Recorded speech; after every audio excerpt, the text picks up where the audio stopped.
सभी भाइयों और बहनों को मेरा सादर प्रणाम। हमारा नया चैनल है, आगे बढ़ाने के लिए सब्सक्राइब जरूर करना। आपका धन्यवाद। कृष्ण जी की शिक्षाओं में जीवन का सार छिपा हुआ है। श्रीमद् भगवद गीता में कृष्ण भगवान ने अपने शिष्य अर्जुन को कई महत्वपूर्ण शिक्षाएं दी, जो न केवल उस समय के लिए बल्कि आज के समय में भी बहुत प्रासंगिक हैं। उनमें से एक महत्वपूर्ण शिक्षा है कि भाग्य में जो लिखा होता है वही मिलता है। यह कथन सीधा साधा तो प्रतीत होता है, लेकिन इसमें गहरी आध्यात्मिक समझ और जीवन का सत्य छिपा हुआ है। प्रारब्ध और कर्म का महत्व। कृष्ण भगवान ने गीता में कर्म के महत्व पर जोर दिया है। उनका यह कहना है कि व्यक्ति को अपने कर्म के अनुसार फल मिलता है। भाग्य या प्रारब्ध कोई ऐसी चीज नहीं है जिसे अचानक से लिखा गया हो या जिसे टाला जा सके। प्रारब्ध वह है जो हमारे पूर्वजन्म के कर्मों का परिणाम है। हर व्यक्ति अपने कर्मों के अनुसार अपने जीवन का प्रारब्ध लिखता है। कृष्ण भगवान ने कहा है कि भाग्य और कर्म एक दूसरे से जुड़े हुए हैं। हमारे पूर्वजन्म के कर्म और इस जन्म के कर्म मिलकर हमारे भाग्य का निर्धारण करते हैं। गीता के अध्याय 2 श्लोक 47 में कृष्ण कहते हैं, कर्मण्येवाधिकारस्ते मा फलेषु कदाचन माँ कर्मफल हेतुर्भूर्मा ते संगोस्त्व कर्मणि। इस श्लोक का अर्थ है कि कर्म करने का अधिकार तुम्हारा है, लेकिन उसके फल पर तुम्हारा कोई अधिकार नहीं है। तुम्हें फल की इच्छा नहीं करनी चाहिए और न ही कर्म करने में आलस्य करना चाहिए। इसका सीधा अर्थ यह है कि व्यक्ति का केवल कर्म करने पर अधिकार है, लेकिन उसके भाग्य का निर्धारण कर्मों के अनुसार ही होगा। कृष्ण का यह संदेश बहुत गहरा है, क्योंकि यह सिखाता है कि भाग्य को मात्र बैठकर स्वीकार नहीं करना चाहिए, बल्कि अपने कर्मों के माध्यम से उसे आकार देना चाहिए। भाग्य और ईश्वर की कृपा। भाग्य की अवधारणा को समझने के लिए कृष्ण की शिक्षाओं में ईश्वर की कृपा का भी उल्लेख है। जब व्यक्ति सत्य, धर्म और कर्म के मार्ग पर चलता है, तो उसे ईश्वर की कृपा प्राप्त होती है।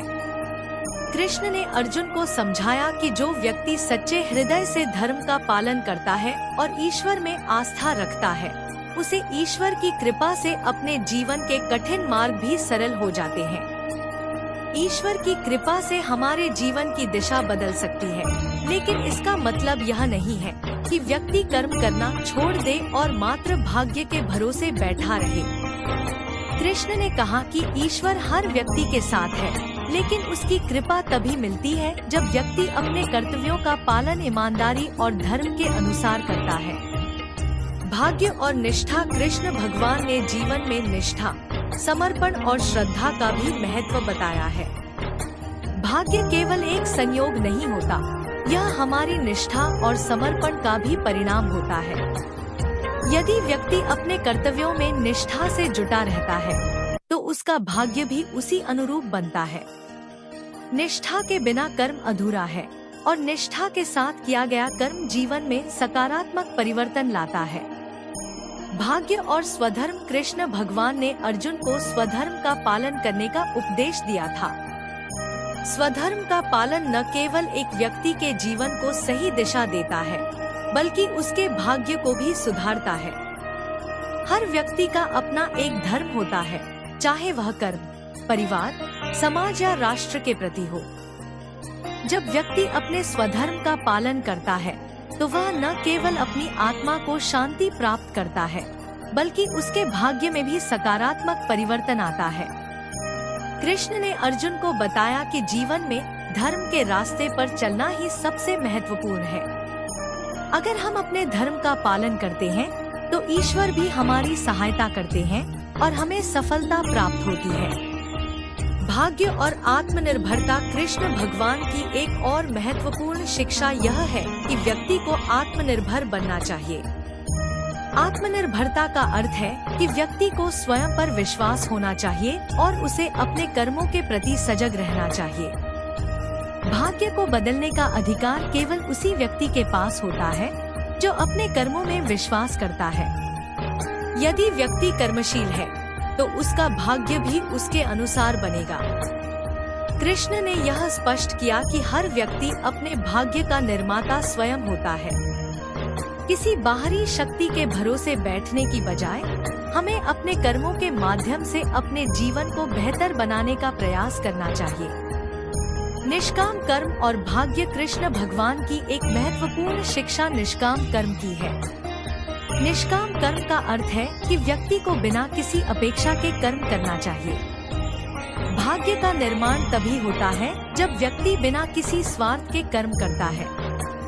गीता के अध्याय 3 श्लोक 9 में कृष्ण ने कहा है, यज्ञार्थात् कर्मणोऽन्यत्र लोकोऽयं कर्म बंधना तदर्थ कर्म कौन्तेय मुक्तसंगः समाचर। इस श्लोक में भगवान कृष्ण कहते हैं कि इस संसार में यज्ञ निस्वार्थ कर्म के अलावा अन्य कोई भी कर्म बंधनकारी होता है।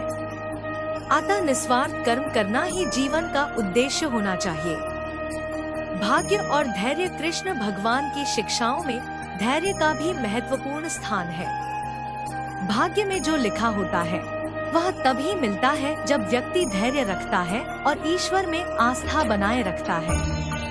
कई बार जीवन में हमें ऐसा प्रतीत होता है कि हमारी मेहनत का फल हमें नहीं मिल रहा, लेकिन कृष्ण कहते हैं कि हमें धैर्य रखना चाहिए, क्योंकि हर चीज का समय निर्धारित है। धैर्य और विश्वास के साथ किया गया कर्म हमेशा फलदायी होता है, भले ही वह फल हमें तुरंत न मिले। यह जीवन का सत्य है कि समय के साथ हमें अपने कर्मों का फल मिलता ही है। भाग्य और संघर्ष कृष्ण भगवान ने जीवन के संघर्षों का सामना करने का भी उपदेश दिया है। उन्होंने कहा है कि जीवन में कठिनाइयाँ और संघर्ष हर व्यक्ति के जीवन का हिस्सा होते हैं, लेकिन इसका मतलब यह नहीं है कि व्यक्ति अपने भाग्य को कोसे। संघर्ष जीवन का वह हिस्सा है जो हमें मजबूत बनाता है। अगर व्यक्ति अपने संघर्षों को धैर्य और ईश्वर में विश्वास के साथ स्वीकार करता है तो उसका भाग्य भी उसके अनुसार बदल जाता है। कृष्ण ने कहा है कि संघर्षों का सामना करना ही जीवन का वास्तविक अर्थ है। निष्कर्ष कृष्ण भगवान की शिक्षाएं जीवन को समझने और उसे सही दिशा में जीने का मार्गदर्शन करती है। भाग्य और कर्म का संबंध गहरा है। भाग्य में जो लिखा होता है वह अवश्य मिलता है, लेकिन वह हमारी मेहनत, निष्ठा, समर्पण और धर्म के पालन से भी प्रभावित होता है। कृष्ण ने हमें यह सिखाया कि हमें हमेशा अपने कर्तव्यों का पालन करते रहना चाहिए और फल की चिंता किए बिना कर्म करना चाहिए। जीवन में जो कुछ भी हमें मिलता है वह हमारे कर्मों का परिणाम होता है। इसलिए कृष्ण भगवान की यह शिक्षा हमें प्रेरित करती है कि हम सदैव सही मार्ग पर चलें, अपने धर्म का पालन करें और धैर्य पूर्वक अपने जीवन को बेहतर बनाने के लिए कर्म करते रहें।